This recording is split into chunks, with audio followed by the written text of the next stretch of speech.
the Israeli military just doesn't destroy stuff willy-nilly. Now, a lot of people like to think they do and like to tie in conspiratorial nonsense to it, but I get it. And I see, for you people out there that have the opinion that they have this sort of like tentacle grip on the world, I get it. I see your point of view, but I'm not tied to that, okay? And I don't fault you for having that opinion. Have your own opinion all you want. But in my opinion, the Israeli military just doesn't nuke or destroy buildings willy-nilly out there just for reasons.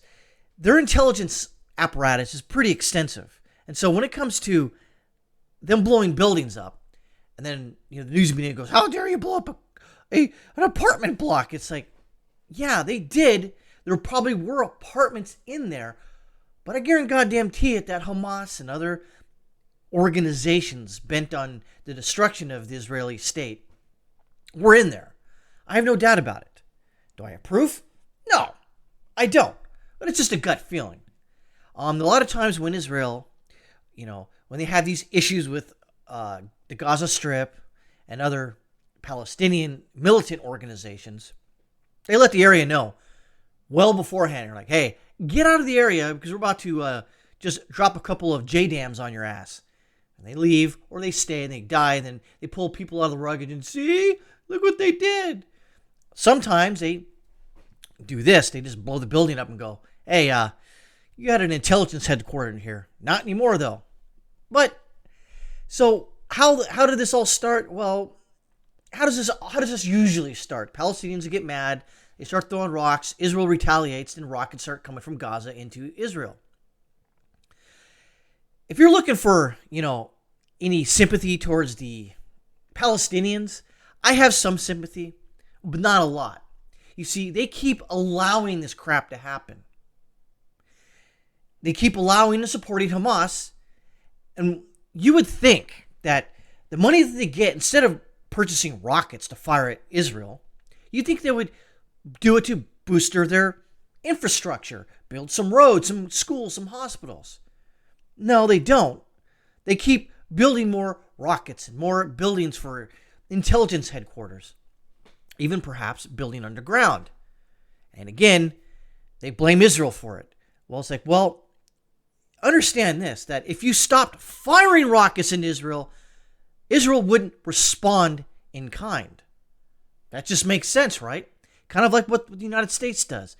We don't necessarily, let me take that back.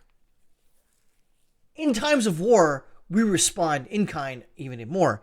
But there are some instances where we kind of go into places where we shouldn't and kind of screw around.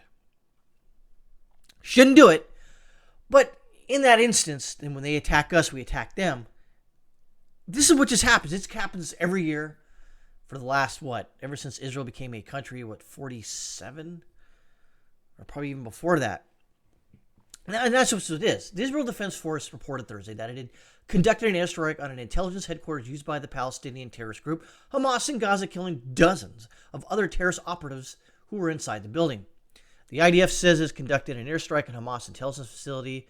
Not immediately clear how many Hamas members killed inside. And you can see here, it just boof. All little people run out. And there's a couple of secondary explosions. And yeah, they hit it again. And all right. There you go. It is what it is. IDF earlier today struck a military compound of Hamas. And then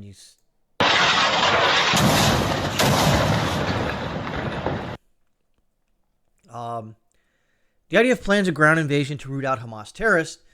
And it says, we are gathering at the Gaza border, preparing them. They are studying the field, and we will use them when we decide to. The initiative is ours. And of course, this leaves Hamas and other Palestinian terrorist groups an opportunity to kidnap an Israeli soldier, officer, civilian, and then use it for their gain, essentially. So, again, what do I think about it? I've sort of already touched on it. If they would stop firing rockets into Israel, this would stop happening. And then you're going to say, well, it's not their land. Well, maybe, but it's their land right now. And what are you going to do? It's kind of like with the United States. It wasn't your land. I'm not going to argue with you that, but it is now. And, what do they say? What's that saying? Possession is 2/10 of the law or something like that. Well, we have it. And this is the way it is. I mean, I can't control this. Do I wish they would stop fighting? Of course, because I don't like to see the world burn.